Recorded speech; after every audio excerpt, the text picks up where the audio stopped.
আরে বাবু, আরে তুমি তুমি কেন আমাদের বাড়িতে এসছো? এখনই তো মা চলে আসবে, মা এলি তোমাকে দেখে ফেলবে। আরে বাবু কেউ দেখবে না, আমি ওপর থেকে সব দেখেইছি, বাড়িতে এখন কেউ নেই। আরে শালা, আমি বাড়িতে নেই, সেই ফাঁকে আমার বাড়িতে ঢুকে আমার মেয়ের সাথে লাইন মারা। দাঁড়া, তোকে আমি দেখাচ্ছি মজা।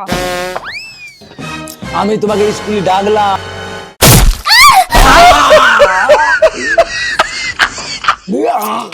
ঘরতে পুরো নির্বংশে, আমি বাড়িতে নেই আর ওই ফাঁকে তুই আমার মেয়ের সাথে লাইন মারছিস। আরে মা, তুমি ওকে ছেড়ে দাও। কি ওকে আমি ছেড়ে দেবো? আমি বাড়িতে নেই আর ওই ফাঁকে আমার বাড়িতে ঢুকে পড়েছে। এই ছোড়া, তুই আমার বাড়িতে কি জন্য ঢুকেছিস? আমার মেয়ের সঙ্গে লাইন মারার জন্য? হ্যাঁ হ্যাঁ, আপনার মেয়েকে আমি ভালোবাসি, আপনার মেয়েকে আমি বিয়ে করবো। আর শুনুন, আপনি যতই চেষ্টা করুন আমাদের ভালোবাসার ভাঙার, জীবনে ভাঙতে পারবেন না, কারণ আমাদের ভালোবাসা আম্বুজা সিমেন্ট দিয়ে তৈরি।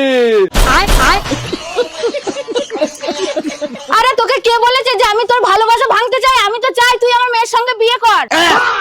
কি বলছেন? হ্যাঁ, কিন্তু আমার একটা শর্ত আছে।